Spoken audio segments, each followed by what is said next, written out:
ओम नमो भगवते वासुदेवाय। ओम नारायणाय। आज की अगली कथा सुखदेव जी का यह वर्णन करना कि कौन कौन खंड में किस किस अवतार की पूजा होती है। सुखदेव जी बोले कि हे परीक्षित, हमने 9 खंडों की कथा तुमसे वर्णन की। अब परमेश्वर के अवतारों का हाल और जिस जिस खंड में जो जो अवतार नारायण जी ने लिए थे और वहाँ के सब लोग उस अवतार पर अधिक प्रीति रखकर उनकी पूजा करते हैं। सुनो, भद्रासु खंड में बृंदस्वा नामक राजा था। वहाँ परमेश्वर ने हयग्रीव अवतार धारण किया। सो उस खंड में राजा व प्रजा उसी रूप की पूजा व उन्हीं का मंत्र पढ़कर स्तुति करते हैं। नरहरि खंड में नृसिंह अवतार नारायण जी ने लिया था। वहाँ नरहरि वर्ष नाम का राजा अपनी प्रजा समेत उसी रूप की पूजा करता है और उनके पुजारी प्रहलाद भक्त ने मंत्र सहित स्तुति करके नृसिंह जी से यह वरदान मांगा कि महाराज, आप अपने जीवों को जिस जिस योनि में चाहें जन्म देकर उस पर ऐसी कृपा रखें कि जिससे उनको उसी तनु में तुम्हारे चरणों का ध्यान बना रहे। यह बात सुनकर नृसिंह जी बोले कि हे प्रहलाद, तुम अपने वास्ते जो चाहो सो मांग लो, पर संसारी जीव के वास्ते जो माया मोह में फंसे हैं ऐसा वरदान मत मांगो। तब प्रहलाद फिर हाथ जोड़कर बोले, महाराज, संसार में जो लोग कुकर्म करते हैं उनका अधर्म अपनी दया से छुड़ा दो। अपने चरणों की भक्ति उन्हें दे दो, देकर बैकुंठ में बुला लो। यह वचन सुनकर नृसिंह जी ने कहा, हे प्रहलाद, सब जीवों को बैकुंठ की चाहना नहीं होती।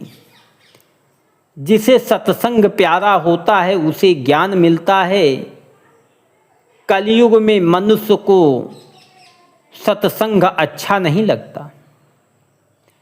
वह संसारी माया में फंसे रहते हैं। जो परमेश्वर की भक्ति करता है उसके पास सब गुण अपने आप इस तरह चले आते हैं जैसे नीचे पृथ्वी पर पानी बहकर बटुर जाता है। यह बात सुनकर प्रहलाद ने कहा, महाराज, संसार में कोई ऐसा भी मूर्ख होगा जिसे बैकुंठ जाने की इच्छा ना होगी। आप अपना बैकुंठ किसी को दिया नहीं चाहते, लालच करते हैं।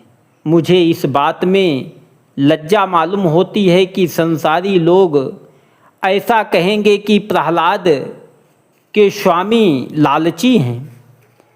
यह वचन सुनते ही नृसिंह जी हंसकर बोले, हे प्रहलाद, तुम जगत में जाकर जिसे अति दुखी पाओ उससे बैकुंठ चलने के लिए कह दो।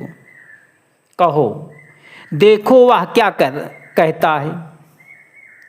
जब उनकी आज्ञानुसार प्रहलाद नगर में आकर किसी दुखी जीव को ढूंढने लगा,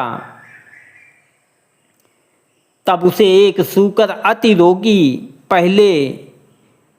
रोगी चलने में फंसा देख पड़ा। उसे महादुखी देखकर प्रहलाद ने कहा, तू यहाँ रहकर क्यों इतना दुख उठाता है? बैकुंठ को चल, वहाँ तुझे बड़ा सुख मिलेगा। नृसिंह जी की आज्ञा से तुझे बुलाने आया हूँ। यह बात सुनकर सूकर ने पूछा कि बैकुंठ में क्या सुख है। जब प्रहलाद ने बैकुंठ का सुख वर्णन किया तब वह सूकर बोला कि मैं अकेला वहाँ नहीं चल सकता, कुटुंब समेत कहो तो चलूं। तुम नृसिंह जी से पूछाओ। यह वचन सुनते ही प्रहलाद ने जाकर नृसिंह जी से पूछा। वह बोले, बहुत अच्छा, सबको ले आओ। जब फिर प्रहलाद ने आकर उस सूकर से परिवार समेत चलने के लिए कहा तब उस सूकर की स्त्री ने प्रहलाद से पूछा कि बैकुंठ में हमारे खाने के लिए विष्ठा है या नहीं। प्रहलाद ने कहा कि वहाँ नरक नहीं है और सब अच्छे अच्छे पदार्थ भोजन करने के हैं। तब सूकर व सूकरी आपस में सम्मत करके बोले कि हमें यहाँ बड़ा सुख है, हम लोग बैकुंठ में न जाएंगे। यह बात सुनकर प्रहलाद ने कहा कि तुम बड़े मूर्ख हो जो बैकुंठ को नहीं चलते। जब यह बात सुनकर वह सूकर प्रहलाद की ओर घूरने लगा तब वह दूसरा जीव बैकुंठ में ले जाने के लिए ढूंढते हुए एक वृद्ध मनुष्य के पास जाकर बोले कि अब तुम बूढ़े हुए बैकुंठ में चलकर वहाँ का सुख भोगो। यह बात सुनकर वह बोला कि अभी मुझे संसार में जीकर अपने बेटों व मुंडन व विवाह करके नाती पोते देखने हैं, तुम्हारे कहने से अभी मर जाऊं।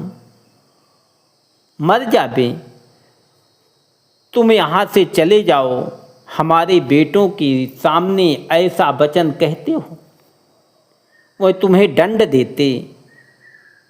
जब प्रहलाद ने उस बूढ़े की बात सुनकर हार मान ली तब नृसिंह जी के पास जाकर विनय किया कि महाराज, संसार में सब छोटे बड़े अपने अज्ञान से माया मोह के जाल में फंसे, इसलिए कोई मनुष्य बैकुंठ जाने की इच्छा नहीं करता।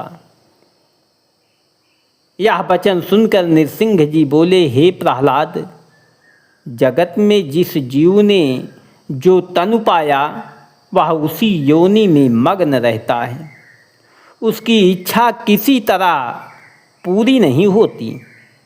आँख कान आदि सब इंद्रियां शिथिल हो जाती हैं पर उसका मन संसार को छोड़ना नहीं चाहता।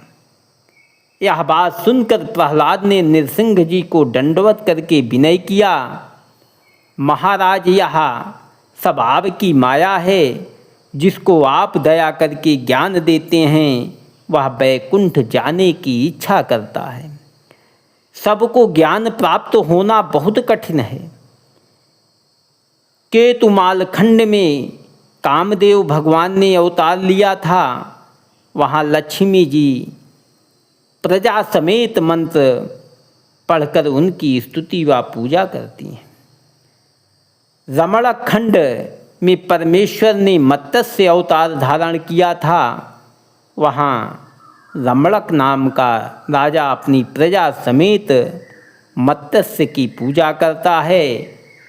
हिरण्य खंड में नारायण जी ने कश्यप अवतार लिया था, वहाँ हिरण्य नाम का राजा अपनी प्रजा समेत उसी रूप की पूजा व स्तुति मंत्र पढ़कर करता है।